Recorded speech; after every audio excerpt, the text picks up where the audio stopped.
Estimados hermanos y hermanas en el Señor Jesús, que la paz sea con ustedes y que el Espíritu Santo sea el guía y el maestro en este momento en que queremos meditar en la palabra.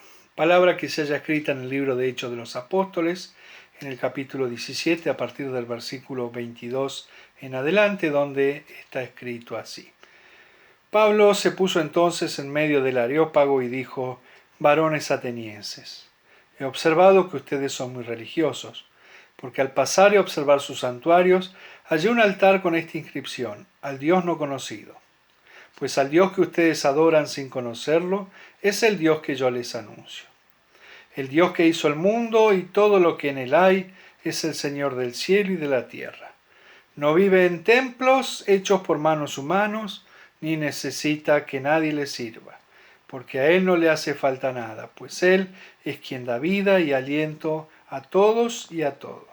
De un solo hombre hizo todo el género humano para que habiten sobre la faz de la tierra, y les ha prefijado sus tiempos precisos y sus límites para vivir, a fin de que busquen a Dios y puedan encontrarlo, aunque sea a tientas. Pero lo cierto es que Él no está lejos de cada uno de nosotros, porque en Él vivimos y nos movemos y somos.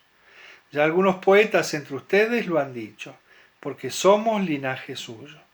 Puesto que somos linaje de Dios, no podemos pensar que la divinidad se asemeje al oro o a la plata, o a la piedra o a esculturas artísticas, ni que proceda de la imaginación humana.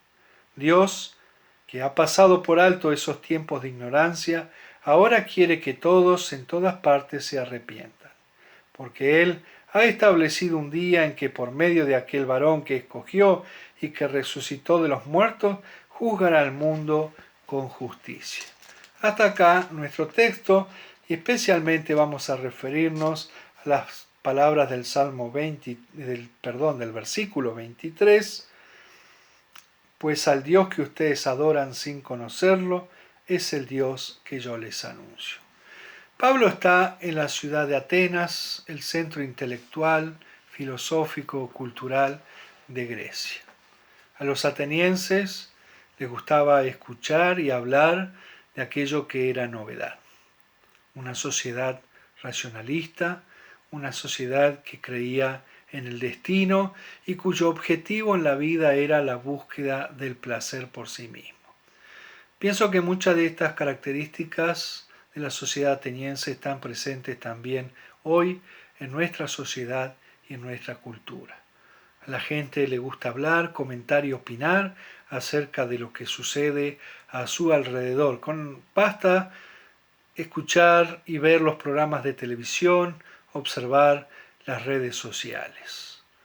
También el año pasado se dio a conocer una encuesta nacional sobre creencias y actitudes religiosas, en las cuales hay muchos datos interesantes que de alguna manera nos pintan cuál es el contexto religioso y de actitudes religiosas de nuestra sociedad.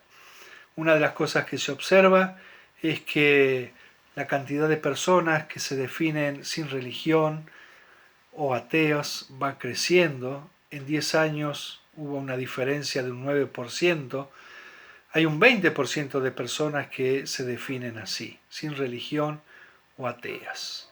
También se observa que la gente joven de entre los 18 y 29 años, un 24% dicen ser ateos o sin religión, y también a mayor nivel académico, nivel de estudio, esto se incrementa. Hay un 27% de los encuestados en que se definen sin religión o ateos.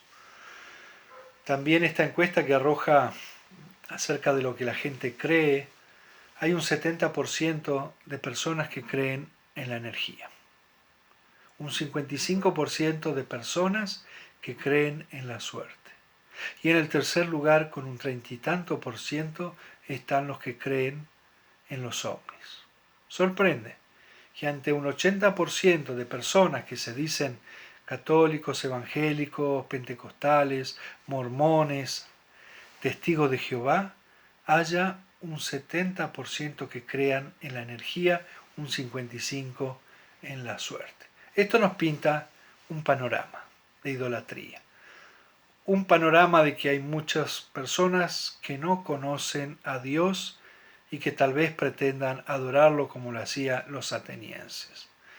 Cuando Pablo vio esta realidad en la ciudad de Atenas, observó que era un pueblo idólatra, se puso a hablar y a discutir con la gente en las sinagogas, en las plazas, y por eso algunos que se interesaron en que él estaba enseñando acerca de Jesucristo y acerca de la resurrección, los llevaron al lugar donde se reunían el consejo de la ciudad, para escucharlo mejor. Y allí Pablo dice: he visto que ustedes son muy religiosos. Hay un altar al Dios no conocido. Y a ese Dios que ustedes no conocen, a ese Dios yo vengo a anunciarles. Hermanos, nosotros sabemos que hay un solo y verdadero Dios. Y eso nos lleva a preguntarnos: ¿cómo es Dios? Te invito a que te preguntes cómo es Dios y que procures responderlo. Cuando éramos chicos, algunos nos decían, cuando había una tormenta eléctrica, que Dios se había enojado. Daba miedo los truenos y por ende daba miedo Dios. Mi abuela me contaba la historia de un hombre muy malo que Dios lo había castigado quitándole la vida con un rayo que cayó del cielo. Sé que a otras personas también les hablaban de Dios de esta manera. Pero no es el Dios que se nos revela en las Escrituras. No es el Dios que nos dio a conocer Jesucristo, el que es la imagen visible del Dios creador. Cuando preguntamos a algunos cristianos cómo es Dios, podemos recibir muchas respuestas, muy diferentes respuestas. Yo me dediqué unos días pasados a hacer una consulta a algunos conocidos con esta pregunta: ¿cómo es Dios? Y recibí algunas respuestas, como: Dios infunde respeto. Si Dios quiere que seas feliz, te hace feliz. Si Dios quiere que sufras, te hace sufrir. Dios es un guía, Dios es un protector. Y esto me hace pensar en que hay mucha gente, muchos cristianos, que no conocen bien a Dios. Muchos conocen al Dios de la ley, pero no conocen al Dios de la gracia. Conocen al Dios que amenaza con castigar, pero no al Dios que se encarnó para pagar el castigo de los pecados de toda la humanidad. Conocen al Dios que demanda justicia, pero no al Dios que hace justicia por medio de su Hijo Jesús. Conocen al Dios que da y que quita la vida, pero no al Dios que vuelve a tomarla resucitando de entre los muertos.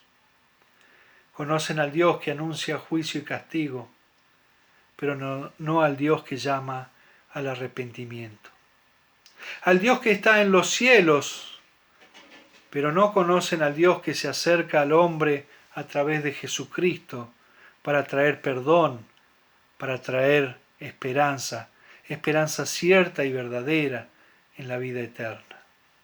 Conocen a un Dios severo, pero no al Dios que se define a sí mismo como amor. ¿Cómo es Dios?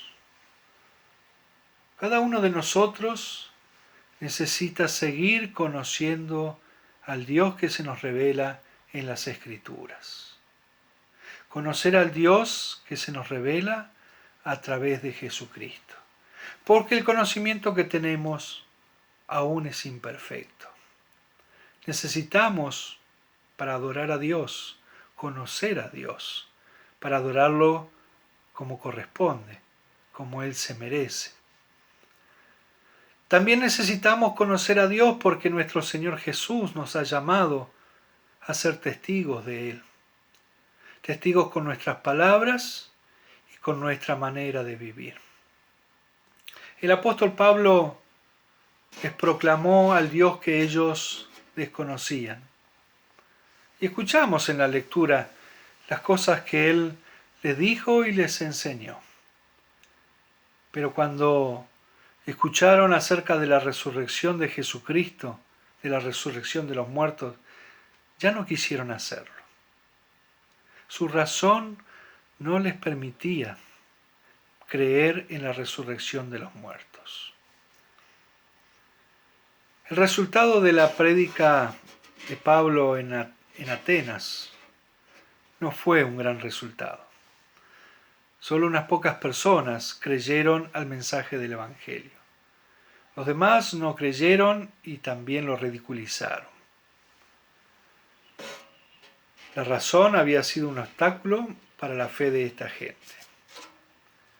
¿Cuál será el resultado de nuestra enseñanza y de nuestro testimonio? No lo sabemos. El poco éxito de Pablo en Atenas no lo paralizó ni le impidió que él vaya a otros lugares y hable y estudie y discuta con otras personas acerca de Jesucristo y acerca de la resurrección de los muertos. ¿Cómo es Dios? Dios quiera que esta pregunta te lleve a profundizar en el conocimiento de Dios, del Dios que se nos revela en las Sagradas Escrituras. Que esta pregunta nos lleve a hablar y a dar testimonio de acuerdo a cómo Él se nos da a conocer a nosotros, cómo se nos revela a través de Jesucristo en los Evangelios.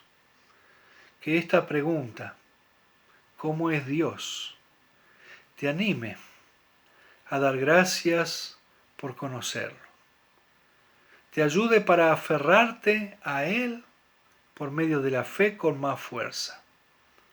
Que esta pregunta te ayude a confiar en Él por sobre todas las cosas. Que así sea. Amén. Y que la paz de Dios, que sobrepasa todo entendimiento humano, y guarde nuestros corazones y mentes en el Señor Jesús hasta la vida eterna. Amén.